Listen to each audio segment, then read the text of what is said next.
everybody, welcome to Sonic Talk, episode 841, recording today on the 9th of April 2025. This is a podcast to do with music technology. We cover all things to do with synthesizers, drum machines, software, streaming now as well, live performance, the production, everything you can think of that goes into the creation and distribution and consuming of music in many ways as well.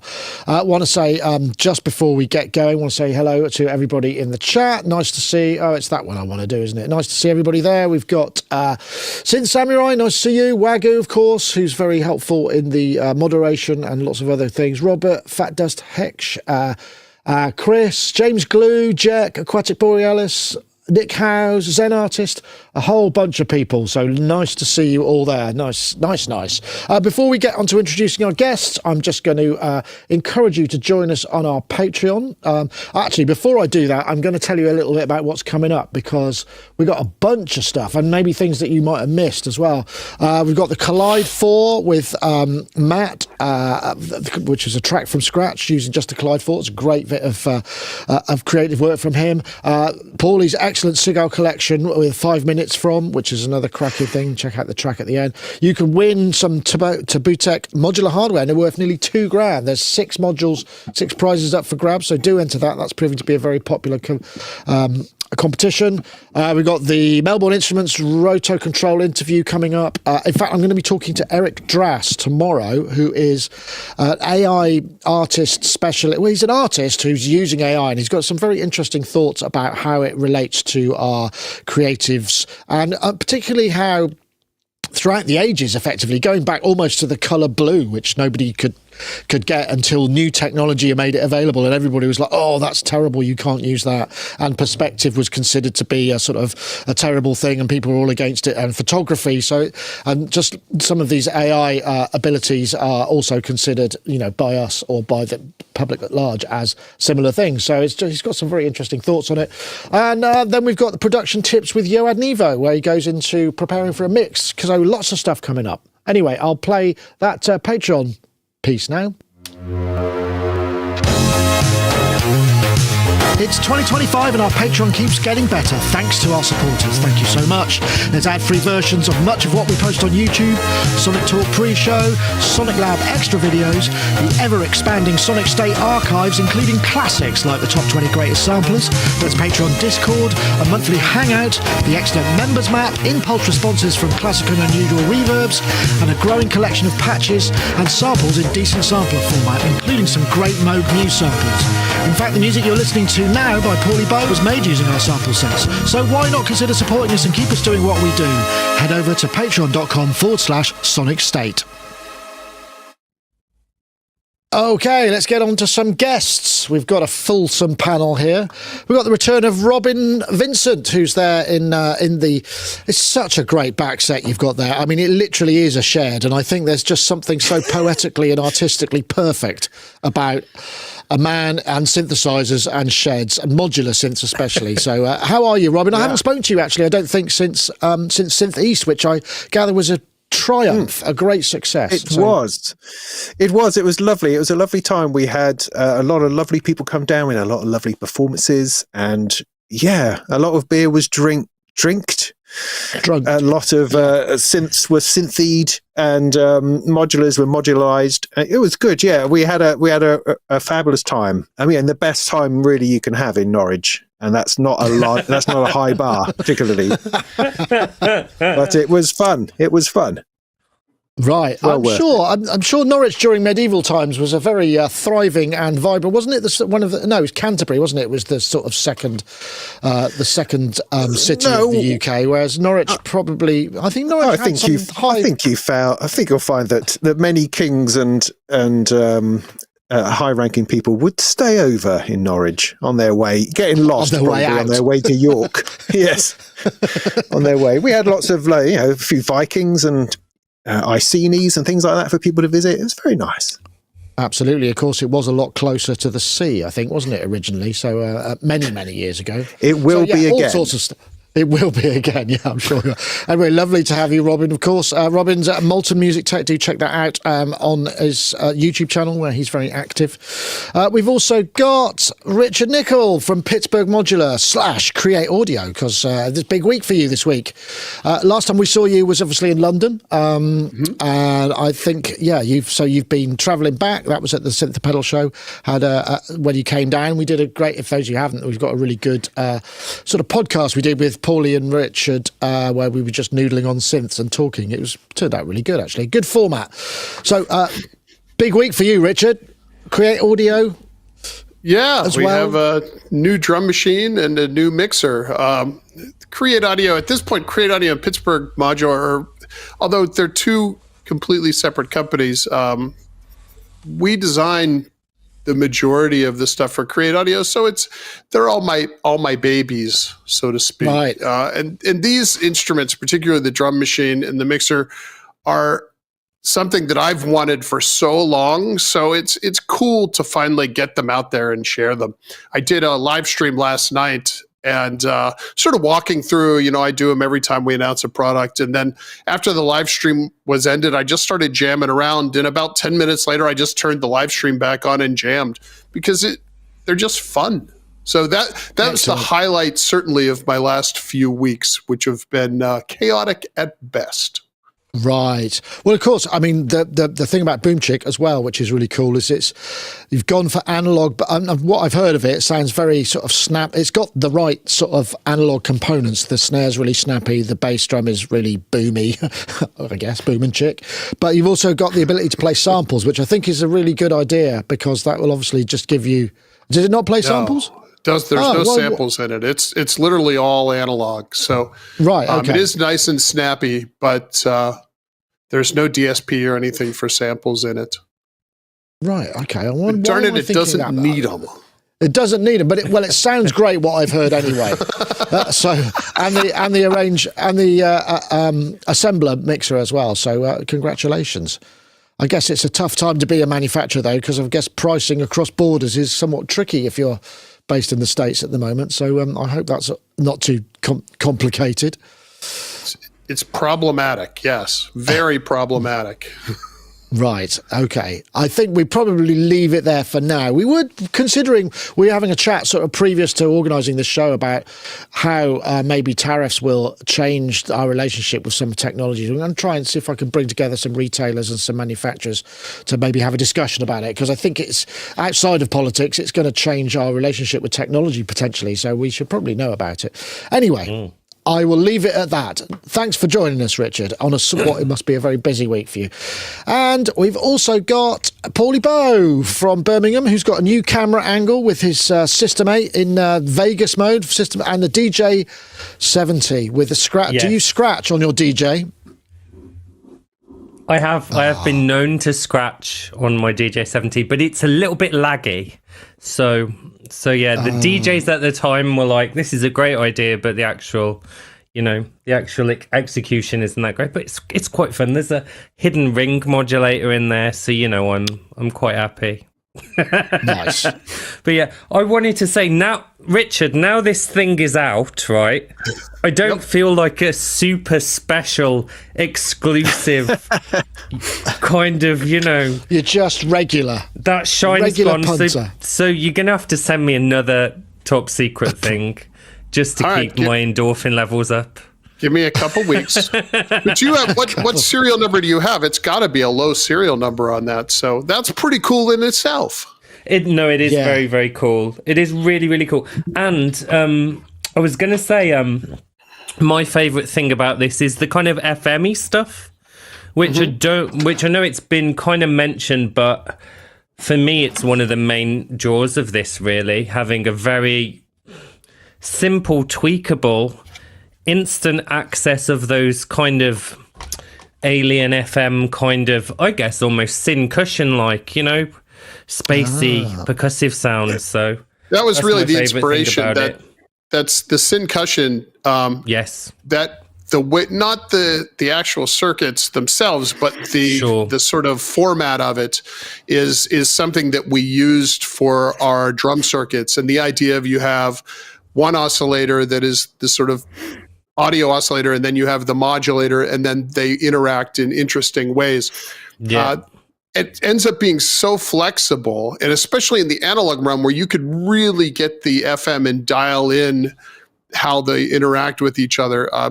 It sounds fun. Yes. I mean, I do those kind of sounds all the time, but it's usually quite, involved. Getting a couple of modules together and then getting the things set up and run through the right envelopes, the right VCAs and stuff like that. So just to have that instantly is... Are you going to do a piece on this, Paulee? Are you doing something on it? I was a little bit shocked that it came out, actually, because I could have done, on release day. But yeah. Oh, look. What's wrong with this picture? Look. You've got one. Well, no, I would say, but Paulee has one, and he's part of the gang, so that's fine. Yeah, I could do like a thing on it if people want to hear more of this kind of weird FM stuff that it does. I can. Yeah, it might be fun to do 5 minutes with or something. And like also, I think there's pretty good integration with like. Other modular gear, like sending triggers and things like that. And you've got, as well as a regular output, a phones output, which I think more modules should have, personally. Like, ones which are multi-tumble kind of Eurorack modules. Stick a phones output on there, because, in small cases, definitely, it's quite useful. Right. Yeah. Okay. There we go, anyway. Well... now we've had the Create Project Audio placement Love Fest, over. we should crack on with actually the first piece of news I've got is to do with modular, actually, and it's this interesting new Warthog Modular. Let's just press this. Yes, the Warthog Modular, which is from Adam Synths. It's got total recall, and I think it takes switches, knobs, but it also seems to be able to kind of say plug this into that. I'm not quite sure how it achieves this. I was reading up the stuff. It's got a central kind of control brain. You can snapshot of different settings. Obviously, mine is patch cables, USB MIDI control for DAW integration. Total recall. So this looks kind of interesting. I wonder, but I guess we do have a couple of modular specialists here, and it may be that I wonder whether or not it might be considered sort of a bit passé to go full recall. Love that shot there with the spinning. So this thing here where it says patch cables to plug in, so it's obviously got some kind of guidance on how to do it. Anyway, this is available. I think it's going to be around. It's somewhere approaching €2,000. I think they're going to be shipping in the summer. It says rather cryptically and rather kind of disturbingly in my mind, first 50 customers get a lifetime software upgrade for free, which makes me think, does that mean there's going to be a sort of it sort of feels second class citizen. You've got to pay, mate. For everybody else. I don't know. Robin, I'm going to come to you first because you are Mr. Modular, at least in my eyes. Thank you. Does this kind of go against the whole notion of modular, really, in the fact that it is recall? I mean, but for some, I suppose. But I mean, in terms of live performance, particularly if you want repeatability, absolute must, right? Unless you're just going to record everything and stem it up. Yeah, I mean, it's MIDI, isn't it? With posh names, really. Like we've been doing since the Prophet 5. It's kind of. I was looking at this yesterday trying to think out, so what are they doing which is different? I mean, certainly the idea of being able to repatch, as in to recall a patch by having little lights, because I think each of those patch sockets has a couple of LEDs next to it and it lights up to tell you where to plug things in. How it tells you where that goes, that's what, to plug in one cable, but then if another module lights up with another light, how do you know what cable goes into there? There are questions I think that this leaves us with, but ultimately it's just MIDI. I mean, a lot of semi-modular modules have MIDI and can be more or less totally recalled without having to sort of put forward this idea that this is new and exciting. However, the idea of having a brain which is sitting in your rack, so it's recallable within the rack, as opposed to having to send MIDI controller data over from somewhere else, that is very interesting. And I always have to remind myself that not everyone, well, very few modular people are doing the thing the same. So my view into the modular world is through the things that I want to do. And for me, recalling is of no interest at all. I just want to blather on, stumble into another interesting sound, and then get on with my day. Whereas people who are doing... Great for reviewers, right? So you can get to a point and go, right, okay, I mean, when you're reviewing particularly modular synthesizers, first rule of modular is always tune your oscillators to a reference tone so that when you cut between the thing you shot last week and the thing they're in tune. Yes. Just saying. Of course, Robin. That's true. Of course, you can just put the burden of recallability on your collaborators, can't you? Well, there is that too. There is that too. I'm sensing some tension here. But no, there's no tension. It was just a joke. Yeah. But what I'm getting to, I think, is that there are people out there who use modular in a studio environment for whom recall would be extraordinary. Definitely. Because I think we've been almost over a hump where modular is very exciting as a sound generating source, but it's kind of tailored off because it's time consuming, and it's actually easier to turn on a regular synth or a software synth if you're actually writing music to a deadline or, in a particular real situation, as opposed to us just fiddling about, So something like this brings in that potential to bring back good ideas without having to try to refine them. So it's certainly got a lot of possibility in that. But you do push towards that, oh, sod it, just get a synth, for heaven's sake. Why are you trying so hard? What is it about modular that's interesting if it's not the finding and discovery and rediscovery of things, if you see what I mean? Get yourself a polybrute, for heaven's sake. Yeah, I mean, that's a fair point. It's a fair point. Rich, you make synthesizers, obviously. I mean, I'd imagine you must have looked into this sort of stuff in the past. It must come up from time to time, recallability, maybe sort of how much of it you can recall, should you recall, or are you better off just leaving it alone and worrying about the electronics in many ways? Yeah, I have several sort of independent thoughts, and I'll go through them all very quickly.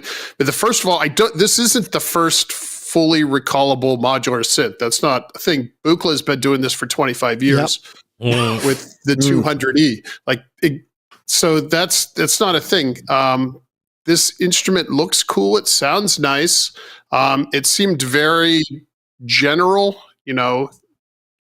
oscillators, filter, VCA, modulator. What they're doing is interesting, absolutely. And then more of the sort of what is modular sort of idea.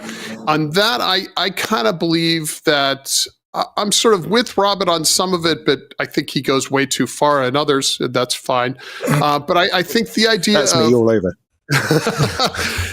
To me, modular is about the exploration of sound and about trying things and not being limited by what a designer has put in front of you.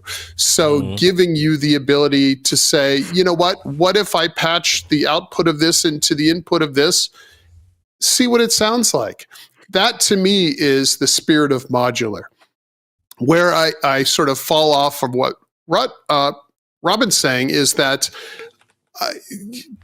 being able to save that and use it again, I think is totally fine. I think for live performance in a non sort of modular jam context, I really think that opens up our instruments and this sort of category that we love so much to a much more mainstream, much larger audience. And it allows us to sort of showcase what makes modular interesting to a larger community. And that's a good thing.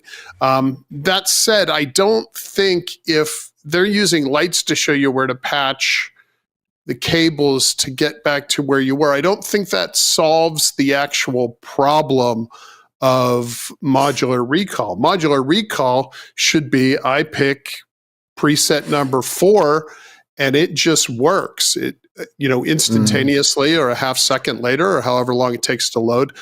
That to me is modular patch recall. And I don't think this gets there, but that said, this is cool, but you need to do something with the patch cables. There has to be a better way to do it.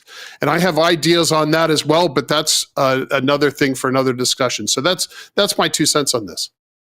I think you could easily just have a kind of source destination button and a sort of amount and direction attenuversion, just going from here to here, there, or from here to here, then from here to here, and you just kind of, that's not, and Sure. that's not impossible, but I suppose it does go against the whole thing to a degree. I don't know, Paulie, I mean, you've been getting into modular a bit more recently. I mean, do you find yourself thinking, oh God, I can't do this patch because I now need to buy some more patch cables because I have to use this 16-foot one because it's the only one I've got left, and it's ridiculous for Oh no, a I 6-inch got journey. plenty of patch cables. Oh, well, that's good. I'm glad to hear it. Yeah, definitely. There's not a patch cable drought in this house. But the thing is that modular manufacturers sometimes chuck them in for free, That's true. And cool stuff like stickers, or one time I got a Stroop waffle. That was quite a yeah. This is not rocket science. Stroop waffle. Is that food product? Yeah, it's Okay, 2 bits of wafer with caramel in the middle. Yeah, I know. You should look into that, Rich. Yeah, they're very nice. Yeah. Many more sales.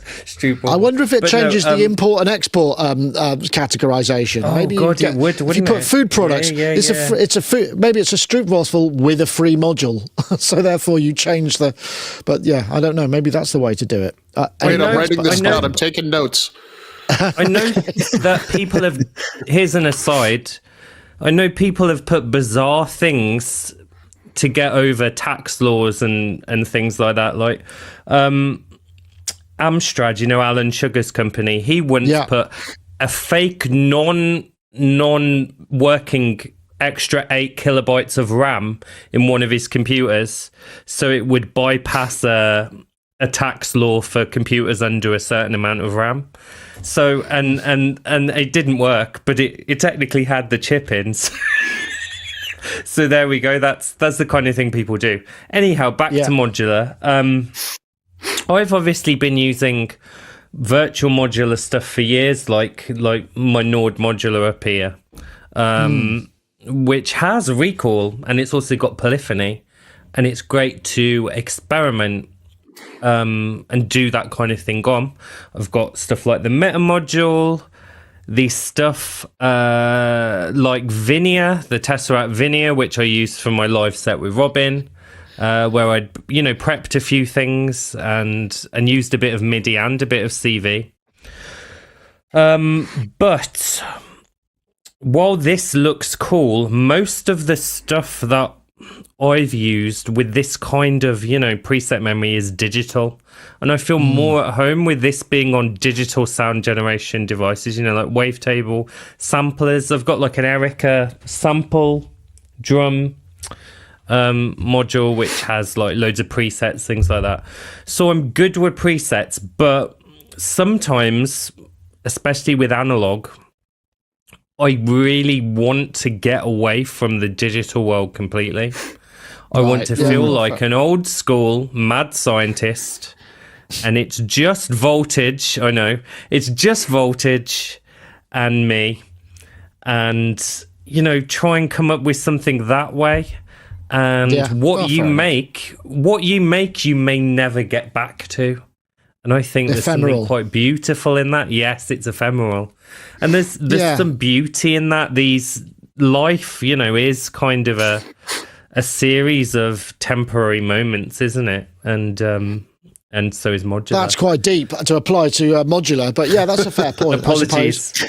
No, that's totally cool. I mean, I think there's also a difference, because it's about the interface to a degree as well. Yes. It's like maybe people want a hands-on interface, but they don't want all the spaghetti and everything else. But, you don't not get that with this. Anyway, it's an interesting one. It should be out soon. We'll be seeing them at Super Booth for sure. I will add that I haven't tried it, of course, so I'd like to try it and see if it still has the, the sex appeal of modular, analog modular, and the thrill of voltage with a bit of, whether it keeps that thrill or whether it's kind of lost in the, in translation. Yeah.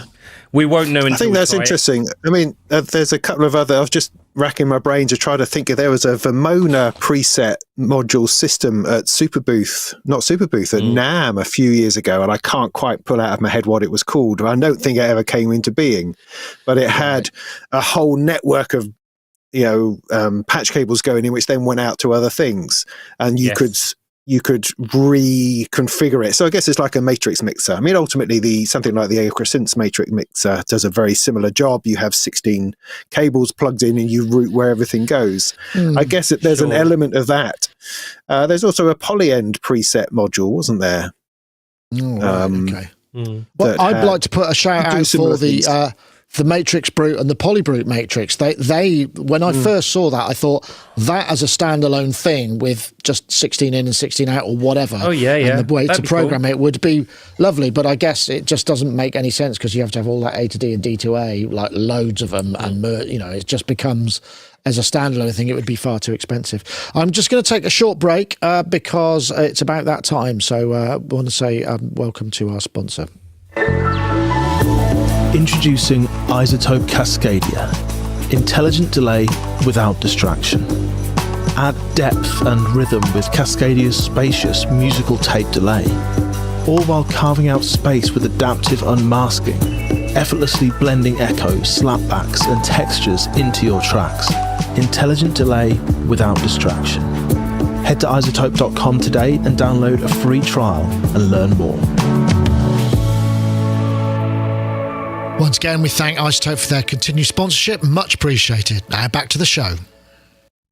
Well, actually, before we go to the show, there's a vocal flash sale on at iZotope at the moment, 50% off a bunch of plugins for vocal production. So do check that out as well. We thank them very much for their continued support. Okay, right, let's see what we got next. To MPE or not to MPE? I think that's probably a good question, and it feels slightly Shakespearean. I'll let anybody else finish it off. Let's just play that one. This is it's a really simple idea for a video, but it makes you think, oh God, yeah, maybe it needed to be. Here we go. So literally patches with MPE off, MPE on.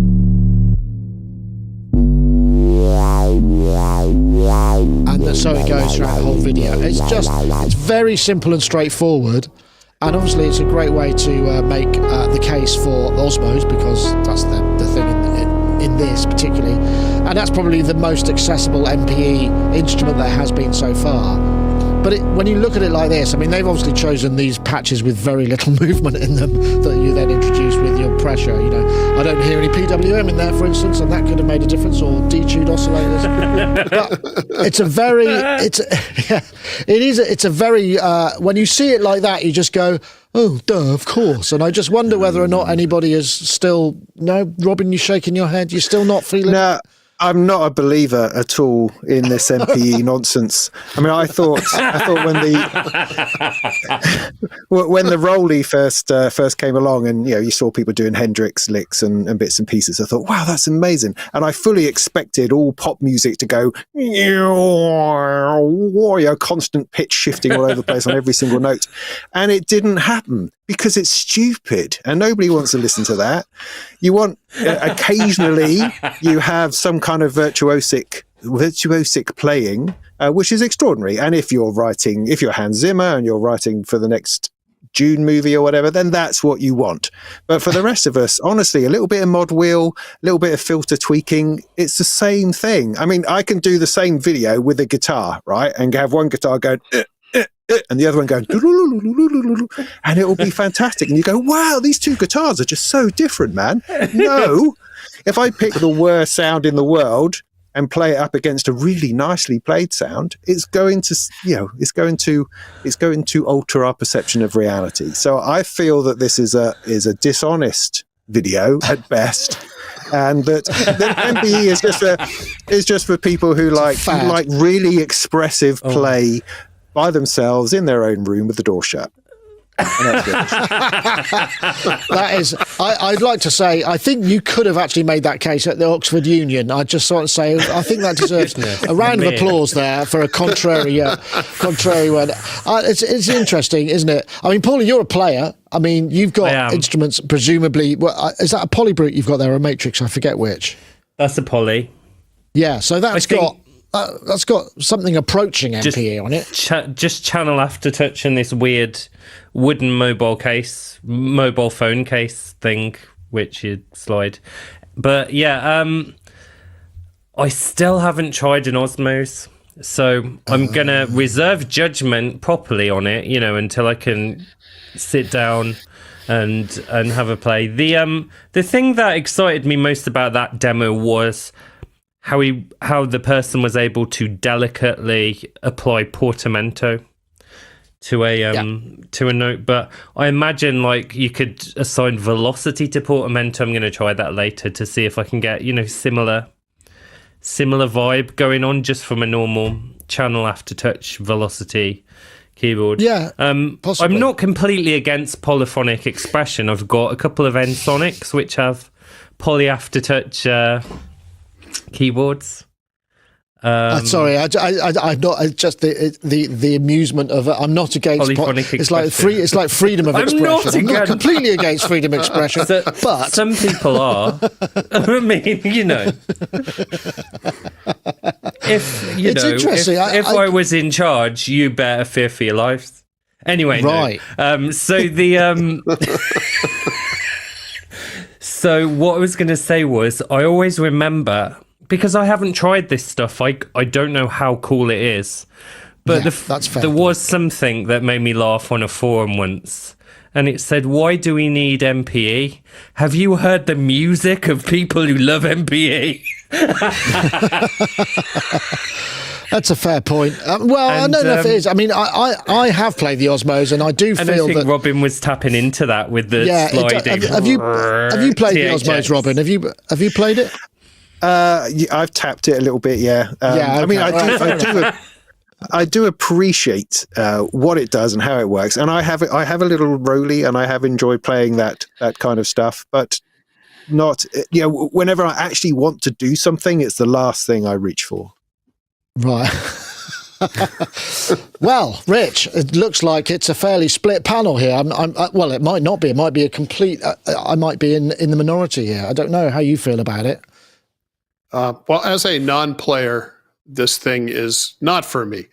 But as a designer of instruments, what you realize is, it takes something different to scratch everybody's creative itch. And when you think that 90 to 98% of the people that use these things are not professional musicians, they're hobbyists that do this in their shed or in their bedroom or in their little basement studio, then giving these people the tool they need to express themselves is a good thing. Now, this video was clearly wildly biased. I think they could have made a lot of those sounds on the regular keyboard sound a lot better, but that doesn't get the point across. So fair on them. But this keyboard is not for me. I would have not what to do with it. It reminds me. All these videos sort of remind me of that My Bloody Valentine album from years ago, where they're always doing pitch bends, and it kind of makes me queasy when I listen to it. Like I can't do it. Okay, but that doesn't mean there isn't artists out there that think this thing's the most important way to get their thing out of their head. And that's all right. I feel I need to step in. I need I need to make an intervention here. So, okay.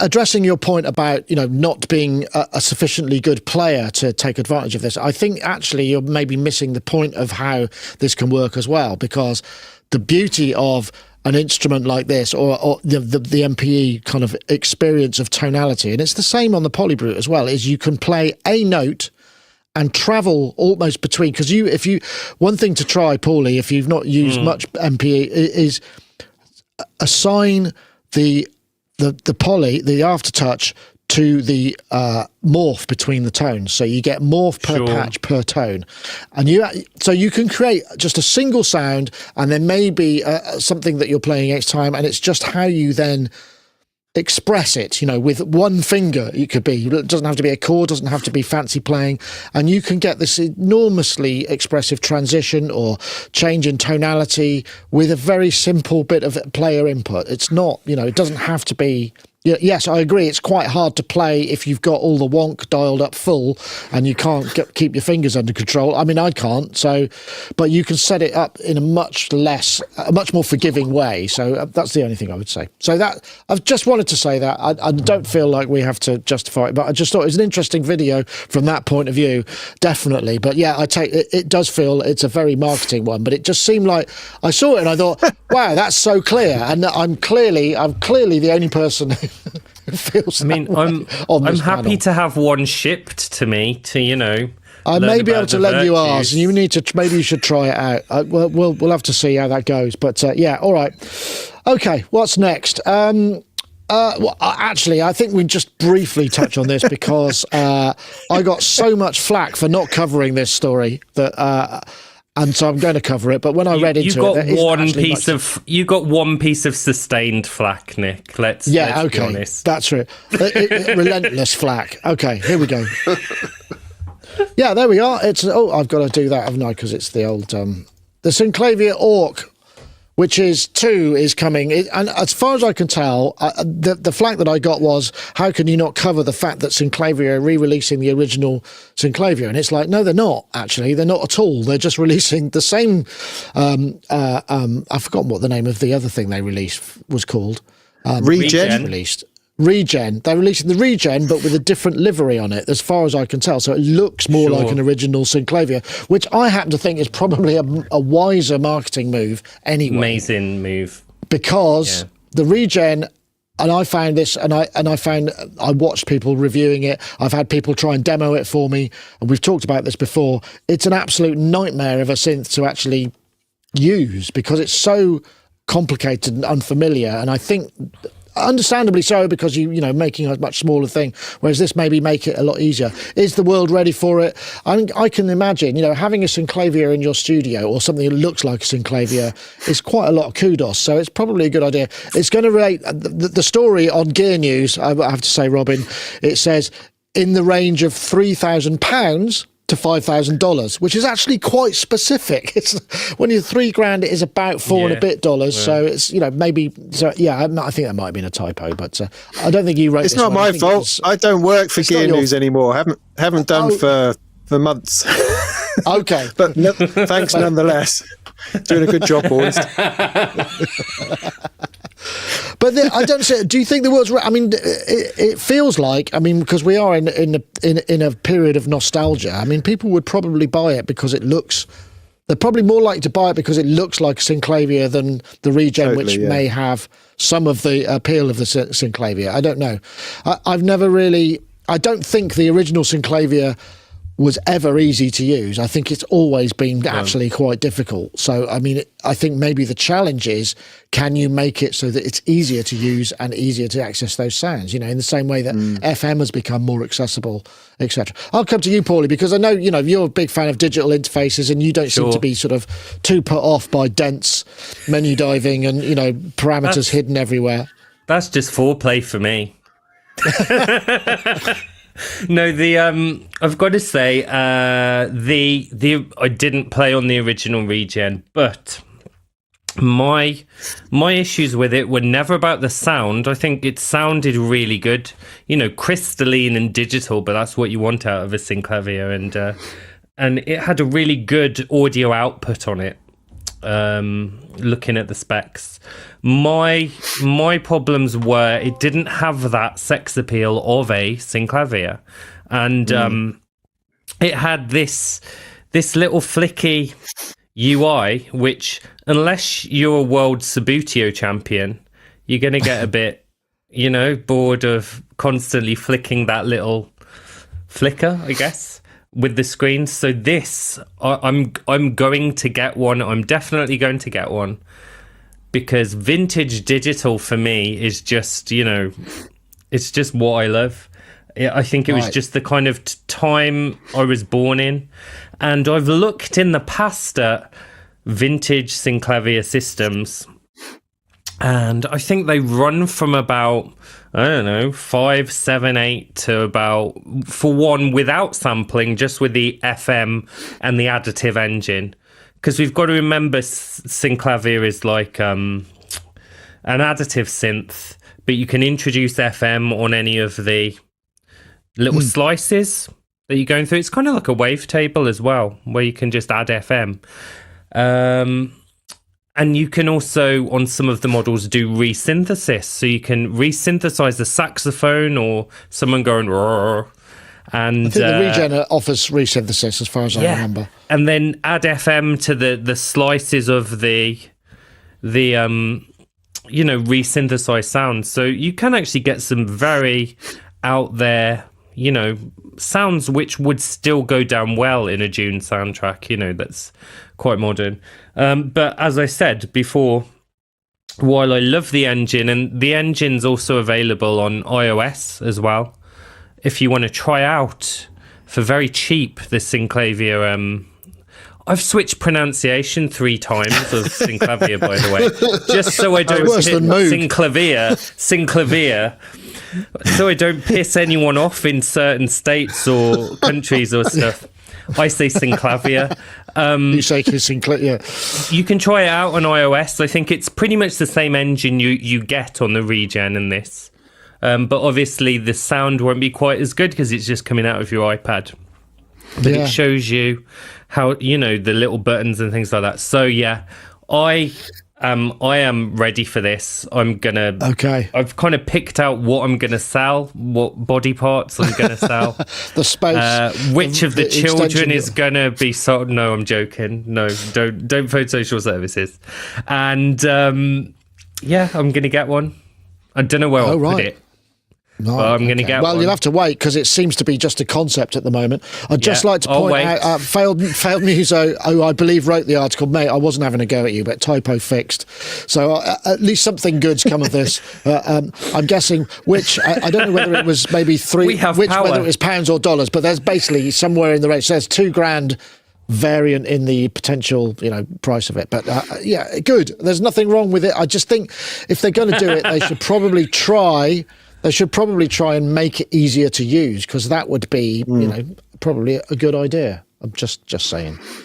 Okay, right. Wow. Okay. We're going to go to another. Yeah. Let's just. What's the time? Oh, yeah. Let's do this one. This one is on number 6. Let's try this. If I press the 6 button, it's probably going to work. This is the new Clank Uranograph, which I'm not sure about the naming of that second word. It's sort of a bit close to bladder functions, but it's a really interesting box. I think it follows a similar kind of principle to like some of the Soma stuff, where it's got a unique interface with sort of little digital engines. It's got a digital synth engine based on additive and phase morphing synthesis. The main oscillator is a classic sine that transforms through different synthesis techniques.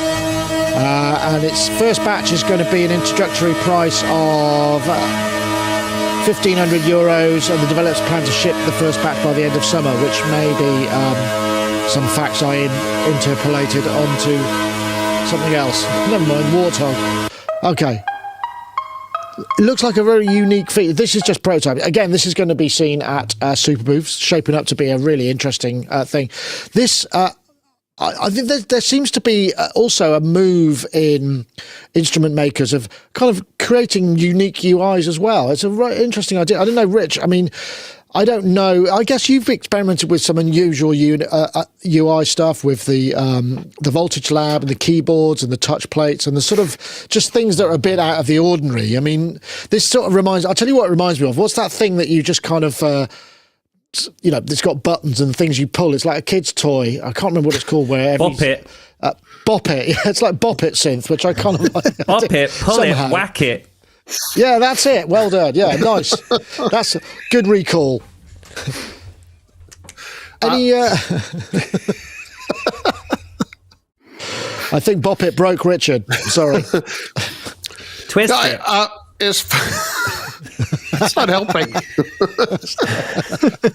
I think as far as sort of unique touch interfaces go, my inspiration has always been the Cracklebox, and which is a very simple sort of beginner DIY project. It uses one op amp and I think a capacitor and a resistor, and then you have 8 touch plates, and you, depending on how you touch them and what order you touch them and how much you touch them, you get these just fantastically noisy sounds out of it. And it's just really interesting how your mind immediately starts just going with the flow of the sound, and you sort of become one with what you're hearing in a very personal kind of way. Whether it's musical or not is sort of irrelevant at that point. And so that's always been my sort of inspiration for these alternative controllers, is find a way to get the user to feel like they're becoming part of the patch, so to speak. And this instrument, I think, does that beautifully. And I think, I don't know a whole lot about the sound engine, but because of the sort of obtuse interface and the idea that you're going to go into this and you're not going to fully understand what's going on, certainly right away, I think, once you get the hang of it, but you sort of give yourself to the process a little bit more, and you're maybe a little bit more creative than you are if you're handed a piano that makes piano sounds, and you already have all these preconceived notions of how that works and what you can do with it. So I'm a big fan of these sort of way out of left field instruments and interfaces, because I do think it unlocks some potential. And, just like experimental music eventually finds its way into the mainstream, I think some of the ideas in a lot of these instruments eventually trickle down to what would be more mainstream music.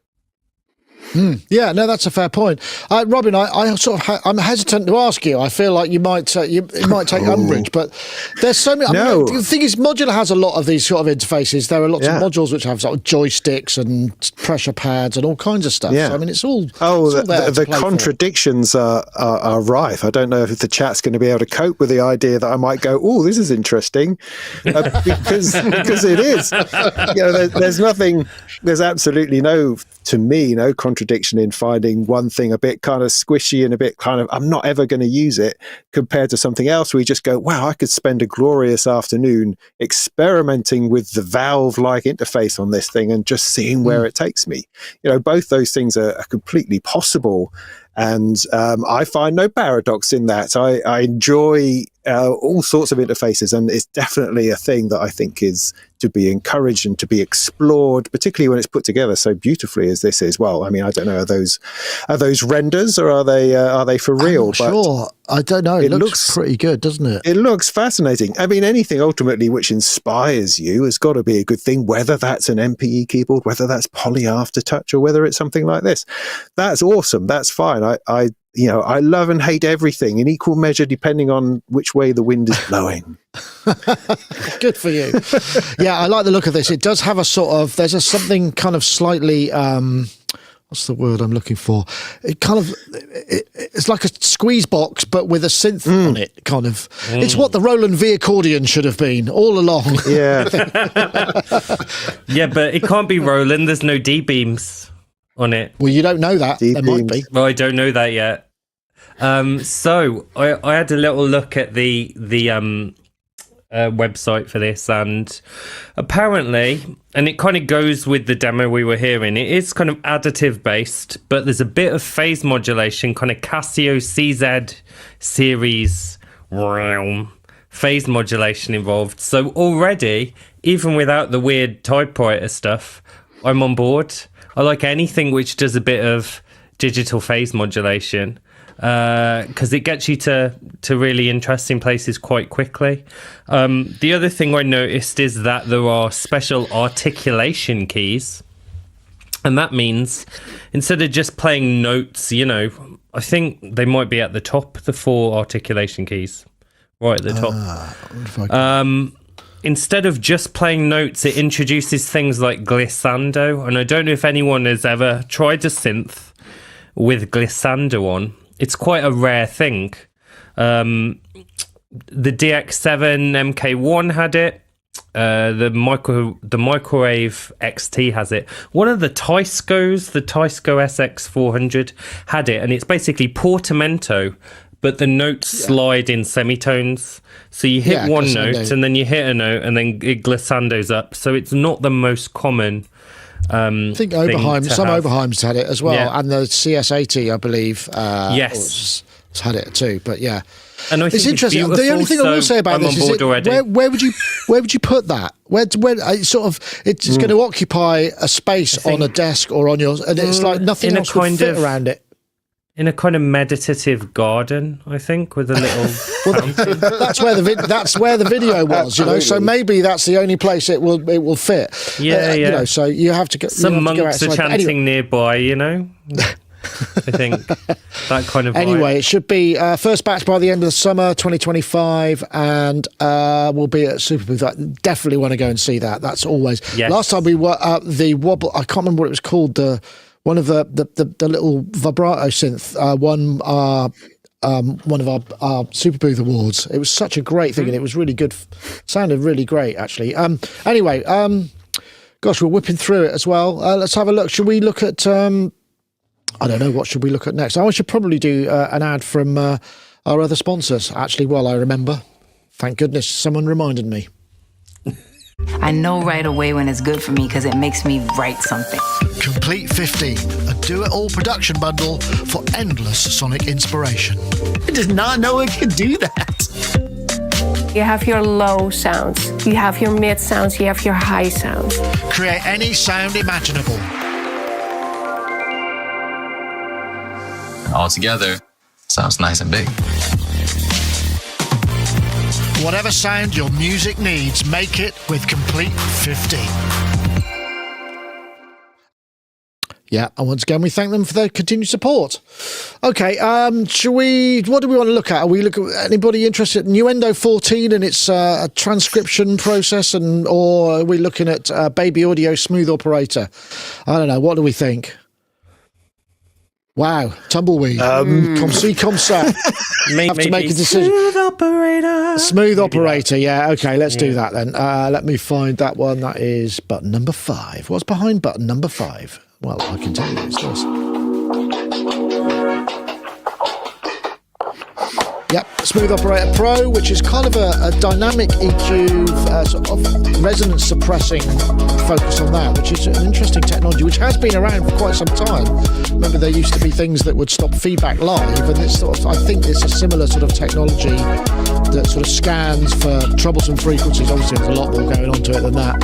And they call it an intelligent peak suppressor for smoothing out troublesome frequencies. Offer at the moment €79. This is Baby Audio have been a sponsor of ours for a while. They haven't for a little while, but they do make some really good stuff. I remember I did what was the Atoms? I really enjoyed. That was a really interesting sort of physical modelling, weird metallic thing, which sounded great. But this looks like a really useful item. I suppose the thing is part of it is, you know, when mixing. Yes. Are we now getting to a situation where you could just go, oh, you know what? I'll just stick this on and it'll make everything sort of work. I think it will intercommunicate. What do you think? Who's doing some mixing? Paulee, do you find EQ troublesome, or do you find it's useful to have tools like this, or do you can't wait to get in there and mess it up for yourself? I use one tool, have done for about 15 years, which is the old Waves Audio Max Bass, which is just brilliant for just whack it on the low end, put it on preset medium or aggressive, and bang, it's done. So I'm not against using these kind of mixing tools, basically. I think they can kind of, I mean, you still have to use your ears, don't you? Even though there are a bunch of presets by world-class mixing engineers, you're going to have to go through and go, actually, this is the aesthetic I want for this mix. So it's not entirely doing it for you. You're going to have to exercise some kind of creative choice. Yeah, I think that's true, of course. And of course, if you're putting it on like a collection of tracks, there's only so much turd polishing you can do. If there's some very aggressive, weird frequency in one of your sources, then it's best to go back to the initial track and, sort out whatever was in the background, some kind of balloon or clown whistle or something that was in the background. Yeah, there's some good examples. On whether you live with clowns or not, I guess. Yeah, I suppose there's some good examples of this, but there was one more thing, right? I know that it says it gets rid of all the fatiguing, annoying sounds in your mix, and actually, Max Bass and other EQ kind of things let you hear just the bad stuff, just the annoying, like noise suppressing thing. So I'm like, can you get this and just turn up the annoying stuff to 11 if you're an artist that really wants to piss people off and give them a bad day? I guess Gaz could use this for his pork ticket project, which is just the annoying stuff, I suppose. It's interesting. I don't know. I must admit, I struggle with EQ. I guess it's down to the monitoring. I mean, it's easy to EQ is easing. It is easier if you've got good monitoring. If you haven't got good monitoring, you can't trust, then something like this may well help you out quickly in a pinch. There was also the Waves autonomous EQ, which is kind of interesting, which scans each track and makes suggestions, gives you 5 or 6 EQ curves. That's out this week as well. So it feels like these things are sort of coming along. Does it have a clippy like avatar? Does it have a clippy avatar? I'm glad it doesn't, but imagine. Would you like to turn down the bass on this track? I don't know. I don't know. I mean, I don't know how much mixing. I mean, obviously, both you and I probably do more post-production from a video point of view, where you've got. I don't tend to mix or touch any of the sounds that come out of the things I review. I might put a limiter on my voice and EQ on my voice, but I very rarely touch what comes out of this synthesizer. So I don't know.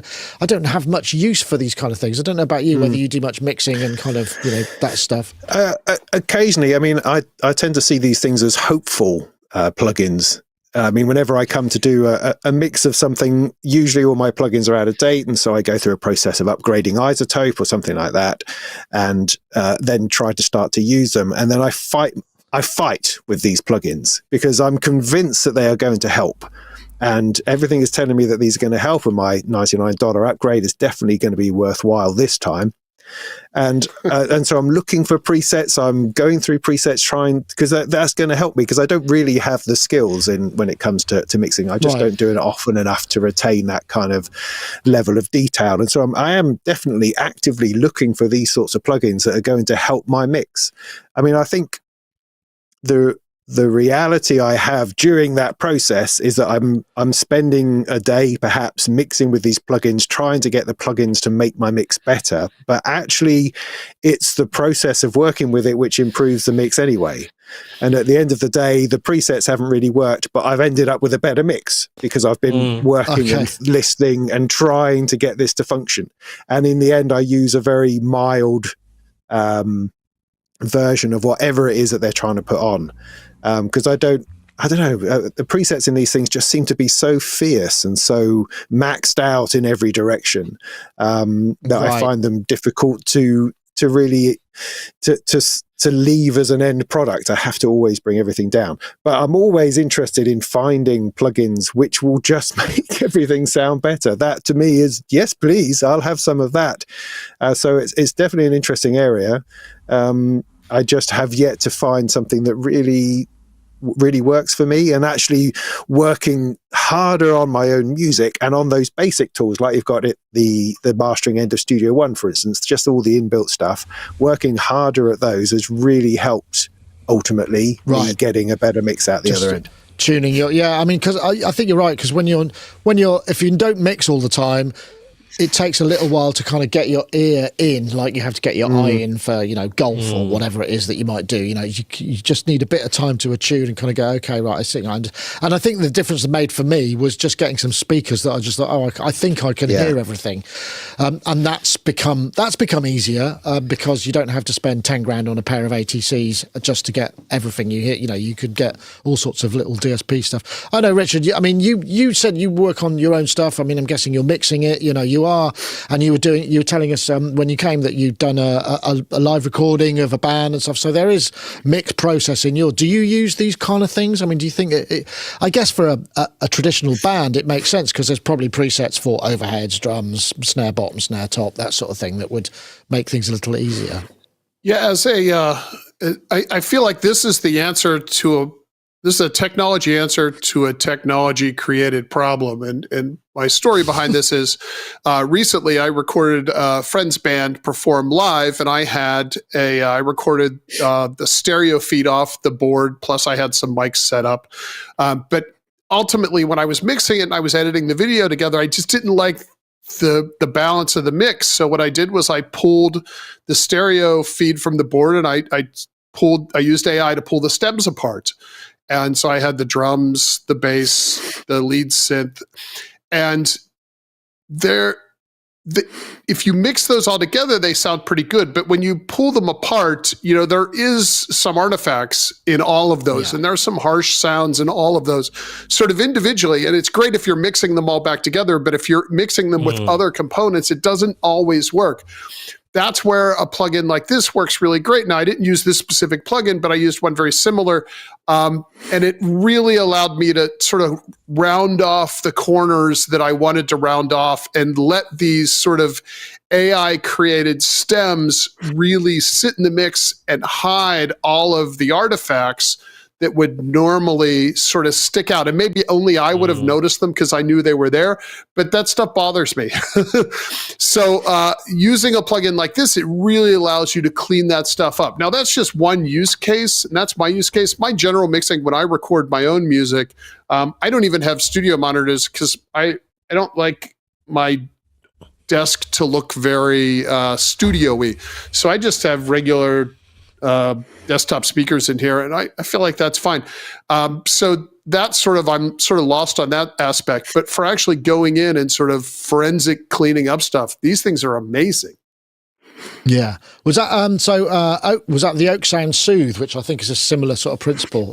I think that came out a little. Actually, that also runs in real time on the Avid desks, so it's probably very handy for that sort of thing. I don't know whether this baby audio stuff would as well, but I mean, at this price, it's pretty reasonable. And owners of version 1, because a Smooth Operator's already been out, can upgrade for $29. So it's all there. All seems to work nicely.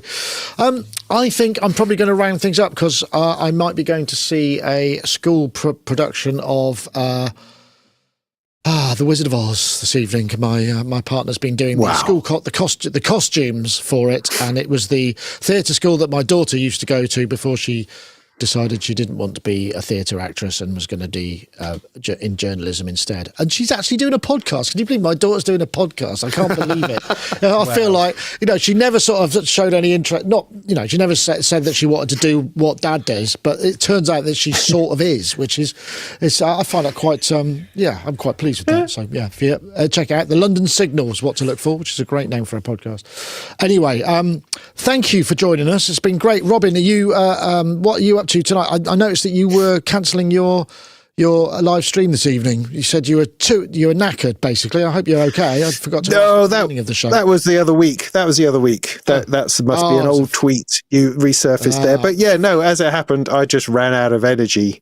Because we have this puppy, right? I'm going to be talking about this puppy for a good year, I think, because they keep on being puppies, apparently, for a long time. I thought you got a dog and it already worked, but no, apparently not. You have to teach it bleeding everything all the time. Oh, God. We just got a bit worn out, which can happen. But no, lots of stuff on. I've got a shed full of gizmos and bits and bobs that I need to get to. Some things, yesterday, right, I released a DIY video on something that somebody sent me just over a year ago, which I'm not proud of. But it's just getting to say quicker. that But sometimes things do get lost in the chaos of my desk, and I do apologise for that. But who knows what will come next? I might dig out something under this bit over. Oh my goodness! It's fun. Are you like going to be that. at Super Booth? Have I asked? Are you going? Over to Berlin? I don't think I will. Sadly, yeah. It's a nice idea. I don't think I have the funds for it just at the minute, but I'll look forward to Bristronica, the combined Bristronica. Yeah, that's good. Other thing. Is that a thing? Yeah. I can't remember. Anyway, yeah, I'll try to get to that this year. Nice. Okay. That'll be my plan. Well, thank you very much for joining us. And also, Richard Nicol, who I guess, have you got to go on to an endless carousel of plugging the new products, or have you got some time out now? I enjoyed the video, by the way, the Boom Chick video. You were telling us about how you'd done the chickens, or the chicks. So, yeah, that must be, it worked, obviously, because you got them in there. Yes. No, I think I'm done now. I'm going to go. Now I'm going to go do some work, which I've been avoiding now for the last week or so. So I'm going to catch up on all the other things that I've missed. Probably have some meetings, general work stuff. So I'm strangely looking forward to that. Yeah, a bit of normality. Excellent. Yeah. And Paulee, I must check out Paulee's Seagal collection. For some reason, I think it's because it looks like a bunch of piano samples, which it kind of is, but it's an amazing thing, and you did a really good video on it, but it just doesn't seem to be performing in the way that I would hoped for. So go and check it out, folks. Is this Steven Seagal or Seagulls? What are we talking about? SIGAL. It's a museum. It's a museum of instruments. It's in America. ancient. It's fascinating. Very old really harpsichords and stuff. I've got two things coming out. One for Sonicstate is I've done a video about the XV3080. So Roland JV XV fans will enjoy that.